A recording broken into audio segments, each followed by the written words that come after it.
Hello and welcome to lesson 11, where you will learn how to manage software. As managing software is all about understanding meta package handlers and the yum utility, we'll start going through these. Once you know how to install software using yum, you'll learn how the RPM command can be used to query software packages. These skills will help you analyzing software on your computer. At the end of this lesson, as always, we'll have an exercise that summarizes the most important topics in this lesson. I hope you'll enjoy.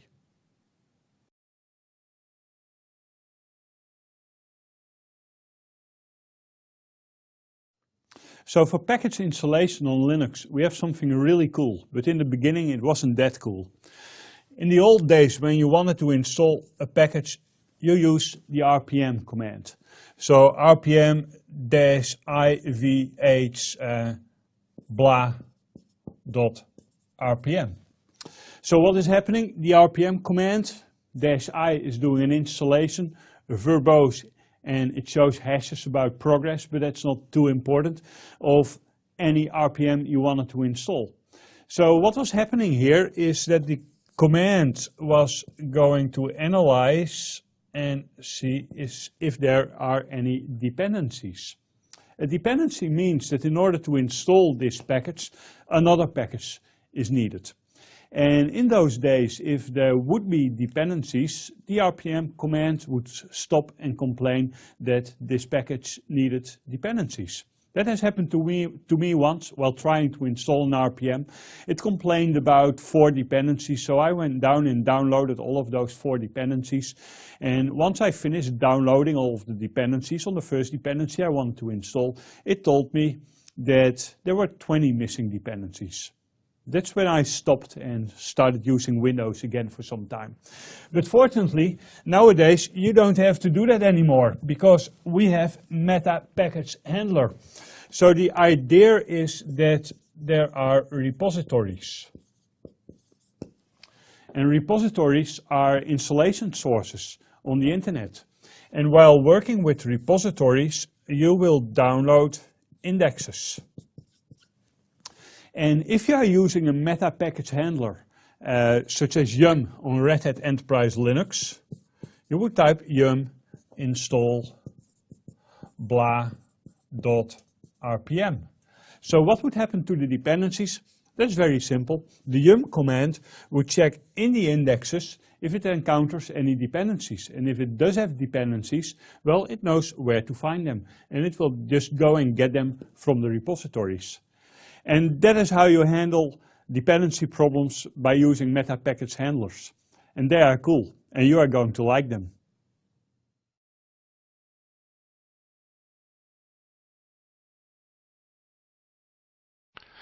Let's now look how to set up a repository. What I'm about to show you now is extremely important. If you don't know how to do this, don't book the exam, because you'll risk failing. So what's the case? Well, normally, if you buy Red Hat Enterprise Linux 7, your system will be hooked up with RHN, that is the Red Hat network, and all patches and updates will be installed from RHN. So RHN will be your installation source and your main repository. I'm assuming that for your own test environment you haven't purchased a license for Red Hat Enterprise Linux, so you probably download the evaluation version for free. The drawback is that this system isn't linked to RHN. Now, why is that bad? Well, that is simple. You won't have any repositories. Let's do yum repo list, and you can see there's nothing here.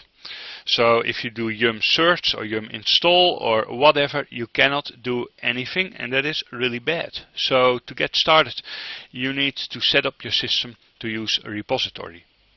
Normally repositories are something that are on the internet or some centralized server.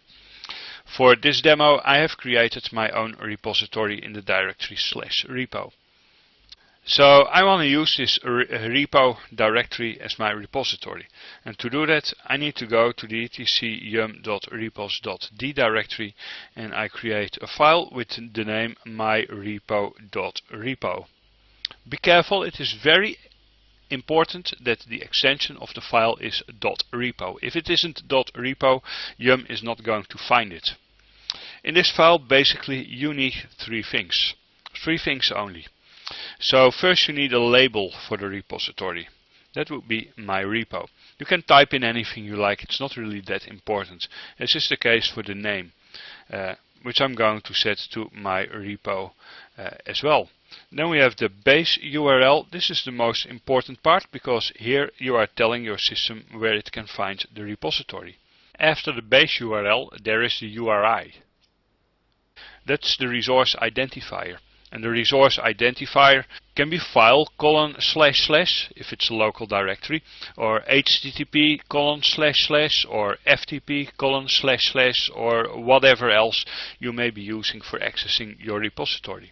So the URI itself always stops with // and then it is followed by the path where your system should find the repository.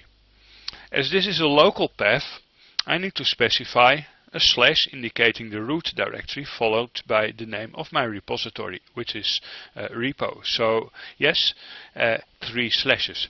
Be careful not to forget one of the slashes here. That's a relatively common error that beginners do make when setting up repositories. Next we want to do gpg check equals 0, which switches off GPG file integrity checking. For real environments that's not a very bright idea, but for a test environment like this it avoids you the pain of setting up GPG keys properly. Next let's see if it works by doing a yum repo list. And you can see we've got my repo. And if we do something like yum search now, let's do yum search FTP, it will look up in the repository to see whatever it finds that is an FTP server. So at this point I'm done and my repository is usable.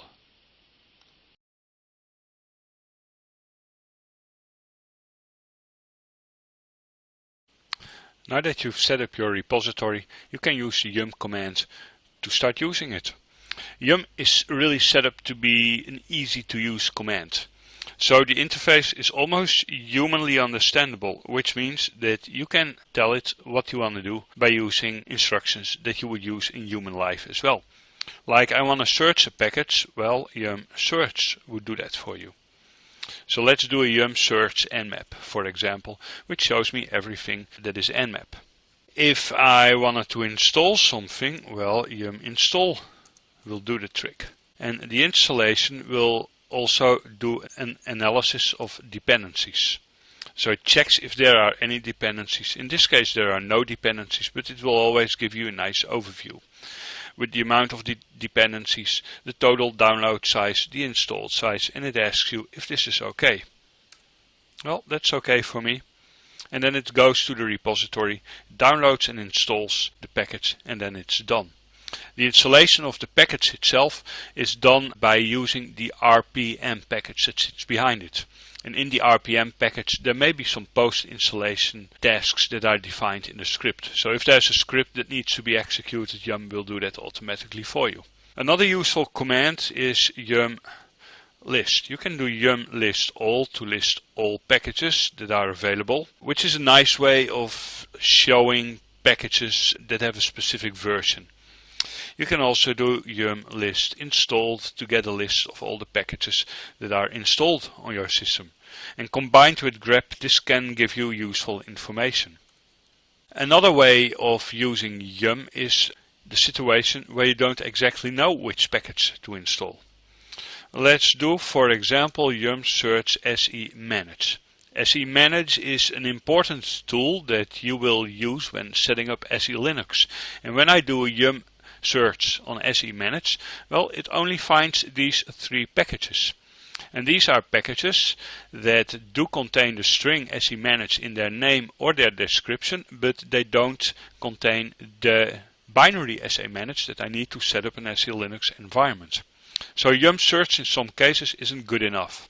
If you do know which binary you want to install, but you don't know exactly what the name is of the package that contains the binary, you will like yum what provides.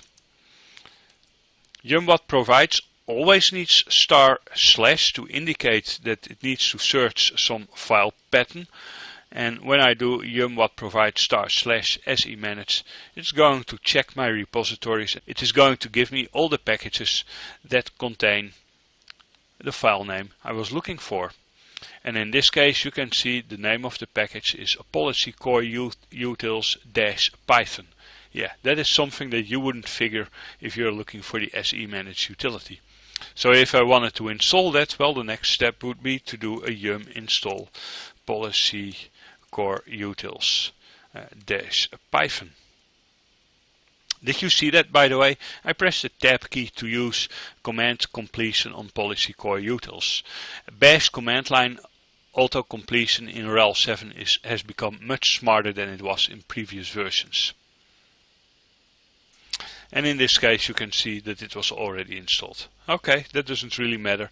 What matters is that you understand yum what provides. By the way, if you don't like typing, you can also use yum provides / followed by the name of the package. It will do exactly the same, no difference whatsoever.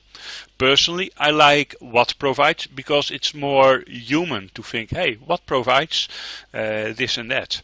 And provides is just, yeah, it's too short for me. Now let's do something funny like yum remove, which is what you would use to remove packages.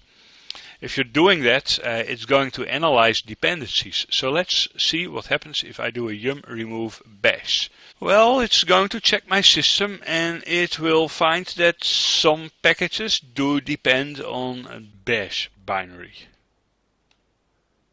Basically all packages.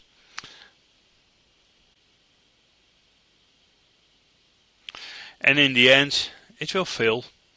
And it will fail because it has found systemd, which is depending on bash, and it has found yum, which is depending on bash as well. So some packages are protected and you cannot just remove them to prevent serious accidents from happening on your system. And that's better because otherwise you may run in trouble too easily. By the way, yum remove bash would have prompted me for confirmation anyway. If you want to remove something without being prompted, you can use yum remove -y. -y automatically feeds the answer yes to the yum command. -y works for a yum remove, it works for a yum install. It's a very convenient way of making installation simple. So let's do yum remove -y nmap to remove the nmap package scanner. And as you can see, it just executes the task without asking anything. So if you ever wanted to use yum in a script or something where you typically don't want to have user interaction, use yum-y because you won't be asked for anything.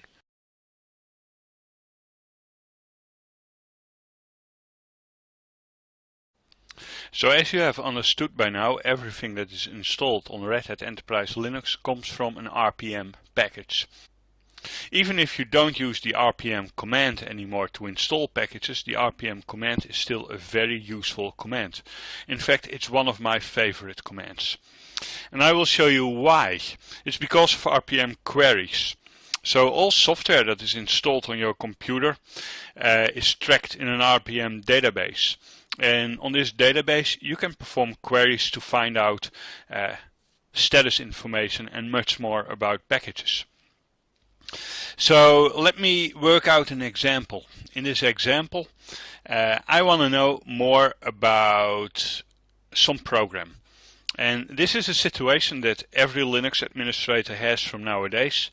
You want to configure something, but you don't know how. So I will show you how based on RPM. So let's do cronny. Cronny is a time service. We will discuss it later in this course, but it's just the idea that I want you to be aware of right now. As a time service, there's a configuration file associated to it, and there's documentation associated as well. So how do we find it? Well, I start by doing which on cronny-d. Cronny-d is the daemon process that is used for managing the cronny service. And we can see that the name of this process is /sbin/cronny-d. Next, I need to find out from which RPM it comes. And this is the first RPM query where I do an RPM -qf. I query the file cronid. And in there we can see that the name of the RPM is cronny. Next, I can do an RPM-QL on cronny to get a list of everything that is in the package. But that it's too much, I don't want to read all that.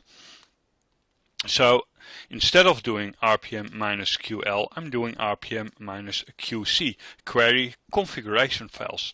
And there you go, you can see that there are only 3 configuration files involved, of which cronny.conf is obviously the most likely candidate to put the configuration in. Now if I want to have more documentation, I can use RPM-QD on cronny. And you can see all the documentation that is stored in the user's share directory. FAQ, that might be interesting. Cronny.txt, that might be interesting. And we can see man pages as well. And this is why RPM queries are so cool, because you don't have to remember where specific configuration files are. You don't even have to remember which specific RPMs they are. You can find it all using RPM queries. Now another RPM query that you should be aware of is RPM-QA, which is query all. It gives a list of all packages that are installed on your system. So this is querying the installed packages. Now if I'm looking for like version information, I can do RPM-QA pipe grep HTTP to find out which version of HTTP daemon is installed on my system. And there you can see it is 2.4. And that is useful. Now something else that is useful is RPM-Q scripts on the name of a package. So what I'm doing here, I'm querying for installation scripts, and that is interesting because many RPMs contain pre-install and post-install scripts. So if you are a system administrator and you take your security serious, then you should check before installing which these installation scripts are. Because hey, when you are installing an RPM, you'll be doing it as root. And before running a script as root, well, you should know what is going on your system. Now the sad thing is that when I do RPM-Q-scripts HTTPD, it is querying the RPM database, and that's a package that's already installed. Now what if I want to install a package and I want to find out before installation which kind of scripts I used? Now this is exactly why you normally want to be using verified packages as packages that come from Red Hat or CentOS repositories that have been checked. But on some occasions you'll be downloading packages from the internet. I don't have any downloaded packages, but I'm just going to take one of the packages from my example repository and work from that. So let's have a look at YP-Tools. I don't even care what YP-Tools is about. I just want to show you how you can query on packages that haven't been installed yet. So if I do an RPM-QL on YP-Tools followed by the version number, it is going to query the database and it's going to tell me that it is not installed. And that is because if you want to query a package file like this, you should add P to the query. And there you can see RPM-QPL is showing a list of all the files that are in the package. And if you want to find out if there's any scripts in the package before installation, well, you should just download the package and run an RPM-QP scripts on the package to see what exactly is in there. And you can see apparently there's no scripts in there, which is good. So after verifying that the package is okay, you can put it in some local location. If it's a downloaded package that's not in a repository, you can use yum local install on the package. So yum local install followed by YP-tools is going to do a local install of any RPM packages outside of the repositories. Yum local install is an interesting command because it will install an RPM that's not in a repository, but it will consider all your repositories in the dependency resolution. Now another command that is related is repo query. So why is repo query a useful command? Well, it allows you to query packages while they are still in the repository. So repo query -ql on yp-tools is going to the repository to query the package from there. And that is what you want to use for packages that are in a repository. So repo query is kind of interesting, but unfortunately the most important option from my perspective is not supported, which is -- scripts, which would look for scripts in the package.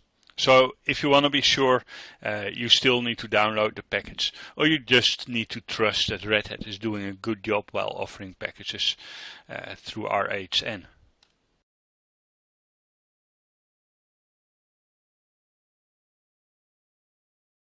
So let's do an exercise with RPM and Yum. In the exercise, I want you to create a directory with the name /downloads. Next, you use cd/downloads to make it your current directory. Now I need you to use wget to fetch a file from the FTP server that I'm offering over the internet. Make sure that your server does have internet connectivity, otherwise it's not going to work. Then you need to extract the packages into the /downloads directory. And I need you to configure your server to use the /downloads directory as a repository. To start with, use create repo /downloads to make the indexes. And now you can use repo query to request information about one of the packages in the new repository and install it.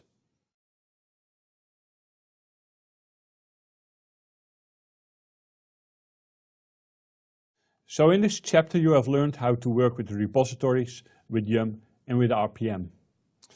A key skill that you have acquired in this lesson is referring to repositories on your server.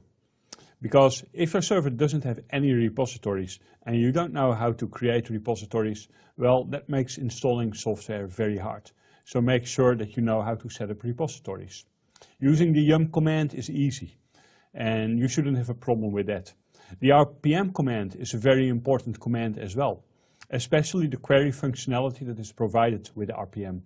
By using RPM queries, you make it easy for yourself to find exactly the information that you need about the software that is installed on your server.